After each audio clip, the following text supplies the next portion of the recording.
The Family Life Kids Corner podcast is made possible by listeners like you. Hey Travis, what you looking up? I want to know what the word cheeky means. I read it in a book. Do you know? Maybe it means when you hold your breath like this. I don't think that's what it means, Joel. Well, it's the best I got. Good luck with that. I'm gonna listen to the Kids Corner.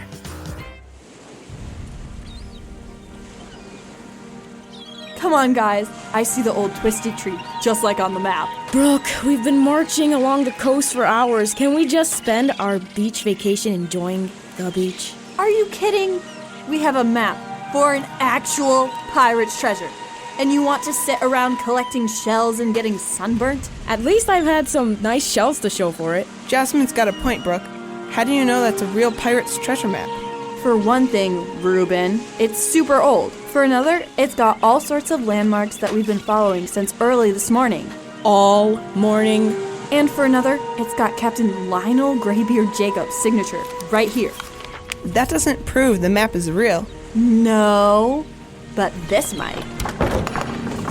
Looks like a pirate hideout to me. Whoa, this is on the map? That's not all that's on here. Hold my flashlight. I'm going in. Where are you going? You don't know what's in there. I think I do. Wait for me! Whoa! Lots of spider webs in here. This is a bad idea. Oh, you decided to come after all? Guys, what's that? Whoa, someone carved a message here. Hold the flashlight steady, Jasmine. What does it say? Ye who read these words, beware. I, Captain Graybeard, have hidden my treasure in this cave. I knew it! Awesome! Not so fast, me hearties. Before ye take a single doubloon, know that on this treasure there is a curse. If you so much as touch me treasure, I will have my revenge. Har har har har. He wrote the pirate laughing? Who cares? Obviously it's just a bunch of malarkey trying to scare us away from what's in this chest. And it's going to take a lot more than that to stop me. Now then, let's see what's so valuable in here.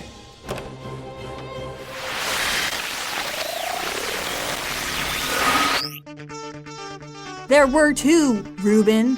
Give me a break, Brooke. Everyone knows that all pirates were guys. Everything okay in here, kids? Reuben and Brooke are arguing about pirates.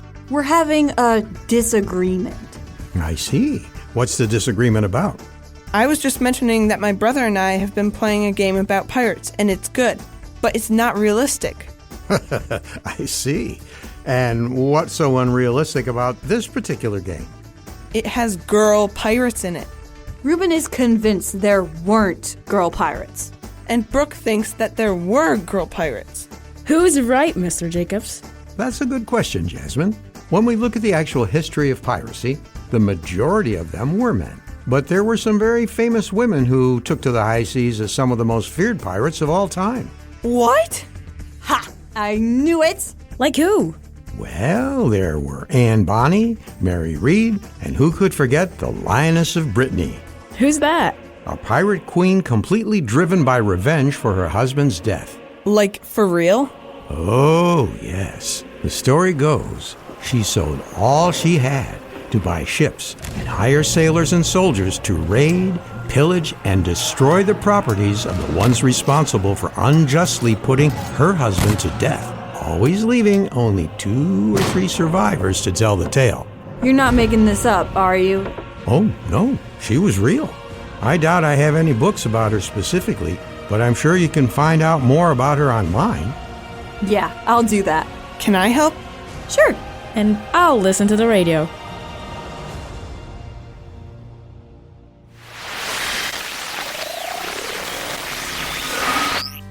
How's the research going, kids? Please, Mr. Jacobs. Research is what we do for school. This is strictly for fun purposes. Oh, silly me. Yeah, I kind of got on a roll reading some of these stories about pirates. They weren't the nicest of people, were they? You thought they were, Brooke? I mean, no, but you'd think that the movies and stories would be a little exaggerated, Jasmine. Turns out pirates in real life were just as bad. And did you see the story about Julius Caesar getting captured by pirates? Wait, you mean like ancient Rome, Julius Caesar? Yeah, I had no idea there were pirates way back then.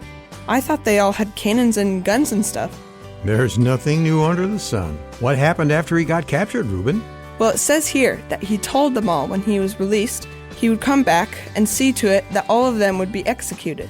They didn't believe him, but one day he did get released, and true to his word, he raised a fleet, sailed back to the island, and got his revenge. You know, if I didn't know any better, I'd say revenge is the theme for today. Yeah, well, I don't think there's much to learn about it. We're not likely to go off and sail the 7 seas, getting revenge for those who did us dirty.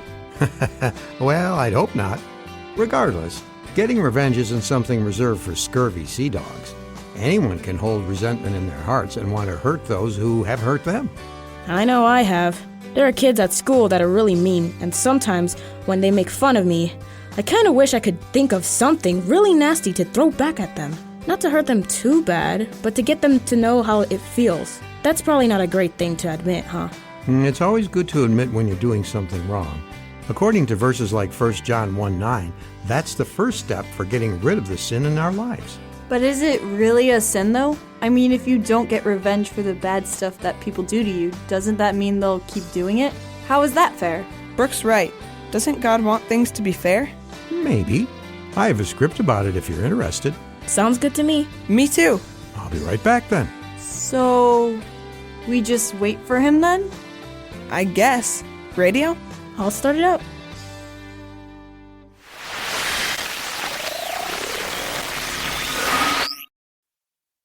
And now, from the garage of Lionel Jacobs comes the natural drama, The Foolish Hiker, an adapted biblical teaching about justice. Once upon a time, in a beautiful forest, there was a mother bear and her cub. Come along, dear. Don't lollygag. But Mama, the forest is so fresh and bright in the springtime. There's so much to see and sniff. Just stay close. There are dangers in the woods that could hurt you. But the allure of the forest was too great for the little bear, and when her mother turned her back, the cub made her escape. She what? Oh, come on. The cub ran through the meadows, splashed in streams, and burrowed into rotten logs to find the tasty grubs inside. Oh boy, so good. Whoa! Huh? The little bear turned, and standing a short way off was a human. What are you? You smell funny. Ugh, it smells. Stay back, you little flea bag. The cub, not understanding human speech, stepped forward to investigate closer. But the hiker was not having it. Stay back, you. I've got a hiking stick and I will use it.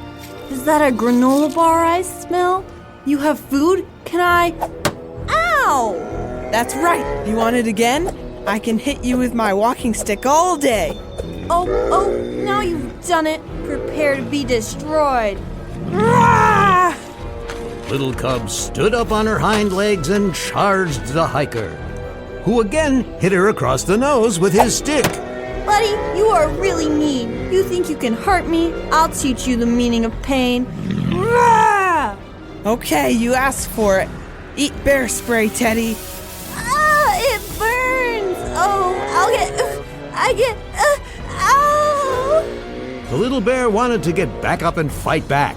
She wanted to be tough and bring her justice on this hiker, but her eyes couldn't open, and all she could smell was the burning pepper. What a doofus. You need to learn your place, little bear. Man is the king of the forest. So go ahead and run off to your... Oh, buddy, you just made a big mistake. mother?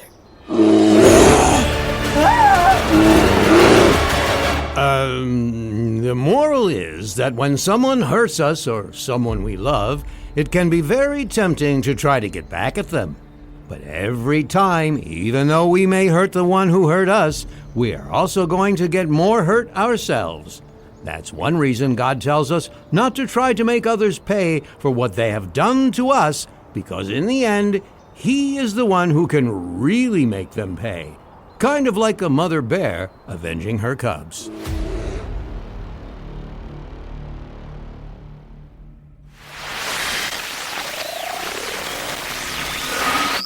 Mr. Jacobs, can I ask you a question about the script we read earlier? Sure, Reuben. What's on your mind? You said the reason God doesn't want us to get revenge is because he can do it without us getting hurt. But I was wondering, how does God do that? That is a reason he doesn't want us to get revenge. And there are many ways God brings justice to those who hurt us. Sometimes, like it says in Romans 13:4, he uses earthly authorities like parents, teachers, and judges to act on his behalf. Other times, he uses his own power in the world to make things work out in ways that bring ruin to those who misuse others. You mean like karma? Car what? It's basically if you do bad things will happen to you. Karma's a little different than what the Bible says, Brooke. But in verses like Galatians 6:7 and Matthew 26:32, God tells us that the way he set up the world, whatever you do, that's what's going to come back to you, good or bad. What you sow, that's what you'll reap. But that's not always true. I mean, aren't there really nice people who have a lot of bad things happen to them? Aren't there a lot of bad people who die rich and powerful? Sure there are, Jasmine, but that brings up another reason God doesn't want us to get revenge ourselves. In Romans 2, God explains that when it comes to the good and the bad we do, when we leave this earth and stand before God, he will judge every one of us according to what we have done and said. Every single time someone has hurt another, there will be a fitting punishment that God will decide. When we, as humans, try to get revenge, we're saying God's punishment isn't good enough. Oh, that's not good. But okay, hear me out. Why does God wait till then to punish them? Why can't he just go pow and punish people right away? Sometimes he does, but he explains why he doesn't do this often in 2 Peter 3:9. There he says that he is being patient with us, giving us a chance to stop doing what is wrong and asking him to forgive us. God doesn't want to bring down his punishment on anyone.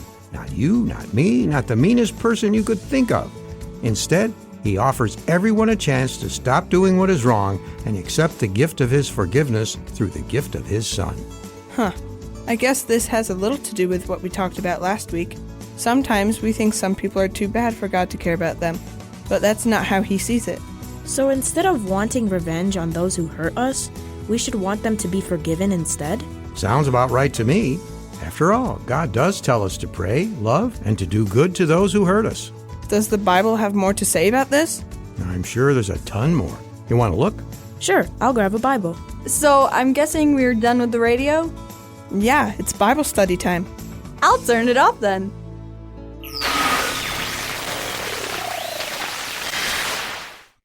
Thanks for listening to the Kids Corner podcast. If you had fun listening, be sure to share it with your friends. And don't forget to hit that subscribe button so you can join us every week. The Kids Corner and other Family Life podcasts are made possible by your financial support. Learn more at familylife.org.